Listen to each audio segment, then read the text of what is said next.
Shalom, selamat malam Bapak Ibu Saudara yang dikasih dalam Tuhan.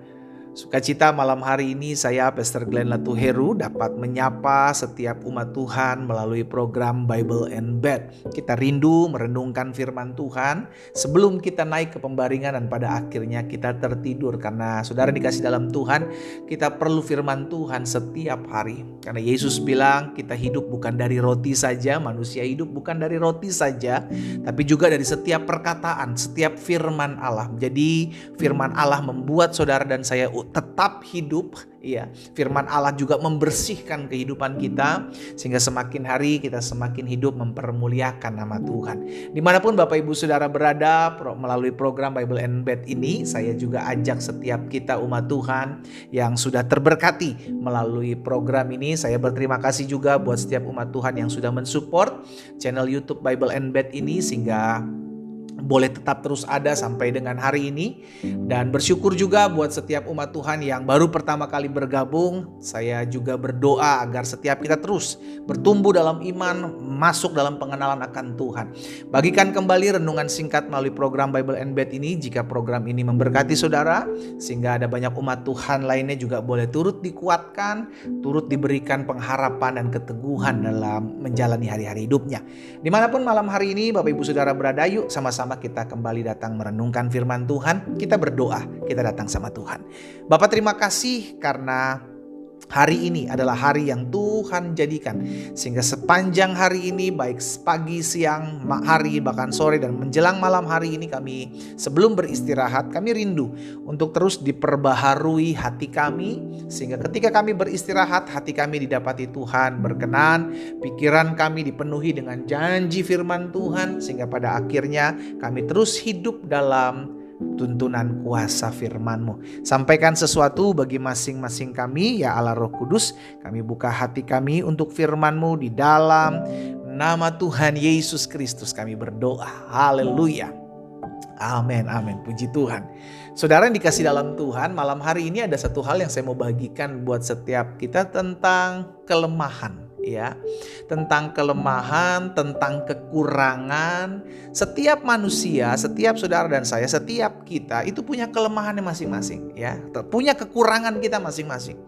Namun jangan sampai karena kelemahan kekurangan kita berbeda dengan kelemahan dan kekurangan orang lain, lalu kita mulai menghujat mereka karena kekurangan dan kelemahan mereka berbeda dengan kelemahan dan kekurangan kita. Sehingga akhirnya di situ terjadi perpecahan, terjadi perselisihan. Hanya karena apa? Hanya karena kelemahan kita serang. Kelemahan kekurangan orang tersebut kita serang. Kita mulai hakimi, kita mulai dakwa, kita mulai ejek, kita mulai hina. Padahal kita sendiri pun tidak luput dari kekurangan. Hanya mungkin kekurangan kita berbeda, gitu kan? Kelemahan kita berbeda karena setiap kita manusia itu punya kekurangan itu. Sederhana. Tujuannya apa? Ini yang saya mau bagikan di dalam 2 Korintus 12 ayat 9. Di dalam 2 Korintus pasal 12 ayat 9, Rasul Paulus bilang begini, "Tetapi jawab Tuhan kepadaku." Ini Tuhan sampaikan sesuatu kepada Rasul Paulus. Tuhan bilang begini, "Cukuplah kasih karuniaku bagimu.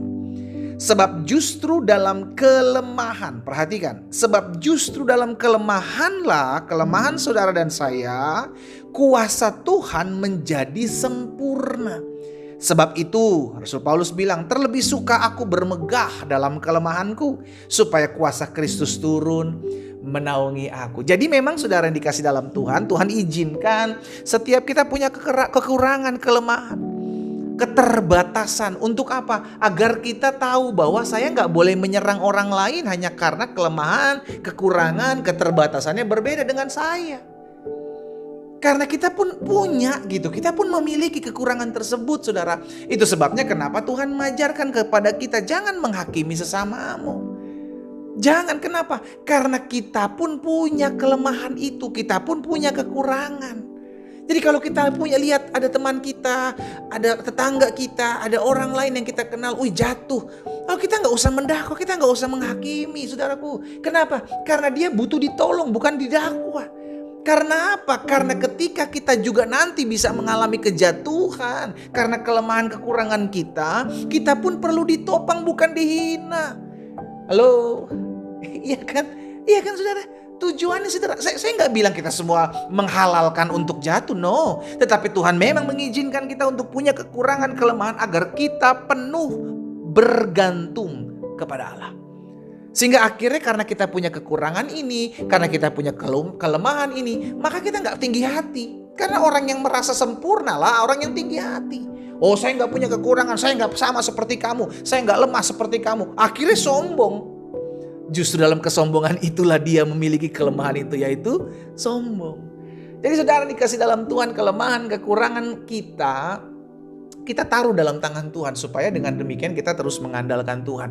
Tetapi untuk kelemahan, kekurangan orang lain, keterbatasan orang lain sesama kita, itu urusan dia dengan Tuhan. Tapi bagian kita, kalau kita bisa menguatkan, kalau kita bisa menghibur, kalau kita bisa support dia, ayo do it gitu loh, lakukan. Sehingga pada akhirnya hidup kita tuh terus jadi berkat, bukan jadi batu sandungan, ya.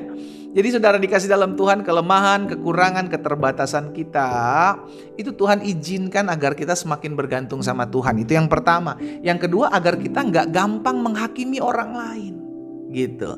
Jadi kalau kita punya kekurangan, kelemahan, keterbatasan, kita mulai menghakimi orang lain, loh, masa engkau lupa selumbar di mata saudaramu, engkau lihat balokmu, engkau tidak keluarkan, kan gitu. Jadi tujuannya satu, bukan saling nyerang, tapi saling menguatkan. Sama-sama bilang sama saya, tujuannya untuk saling menguatkan.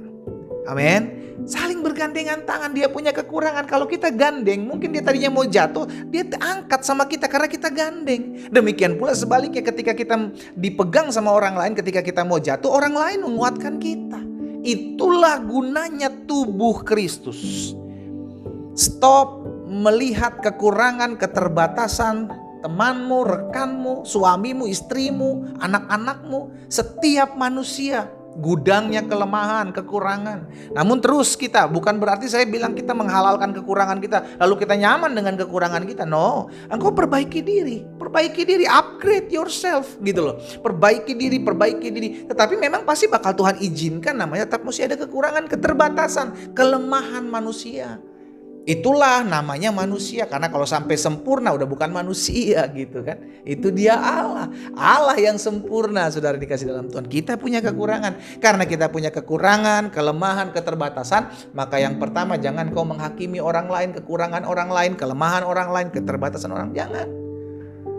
Yang ada hanya buat ribut gitu. Justru topang, justru support. Dan yang kedua, kita ingat justru dalam kelemahan, kekurangan, keterbatasan kita jadi semakin bergantung sama Tuhan. Dan yang ketiga, kekurangan, kelemahan, keterbatasan, tujuannya Tuhan izinkan agar kita saling menguatkan satu dengan yang lain sebagai tubuh Kristus. Tidak ada manusia yang terluput dari kekurangan, kelemahan, keterbatasan, saudara.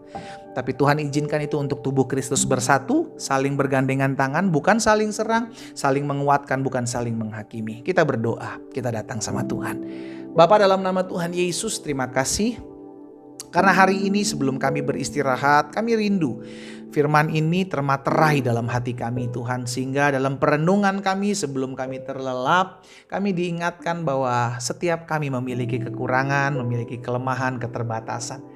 Itu sebabnya biarlah kami bukan menyerang, bukan menghakimi satu dengan yang lain, tapi saling menguatkan, tapi saling support. Karena untuk itu kami ada, bertolong-tolongan menanggung beban kami. Hamba berdoa, menyerahkan setiap umat-Mu satu persatu dalam tangan Tuhan yang kuat. Tuhan jaga hidup mereka, beri mereka hati yang senantiasa bersyukur. Karena kami percaya dengan rasa syukur kami tetap melihat segala sesuatunya sebagai pembentukan untuk kami, pendewasaan untuk kami lebih lagi datang sama Tuhan. Hamba berdoa kalau malam hari ini kami semua akan beristirahat. Kami percaya sebagaimana Tuhan pelihara kami sepanjang siang hari dalam aktivitas kami, maka malam hari ini pun kami tidur dalam pemeliharaan dan pertolongan Tuhan, sehingga kami dijaga, kami diluputkan dari segala yang jahat. Bahkan kami bangun besok pagi dengan kekuatan baru yang berasal daripada Tuhan. Berkat Tuhan ada atas setiap kami umat-Mu. Di dalam nama Yesus Kristus Tuhan kami berdoa. Haleluya. Amin. Selamat beristirahat, saudara dikasih dalam Tuhan. Selamat malam. Tuhan berkati.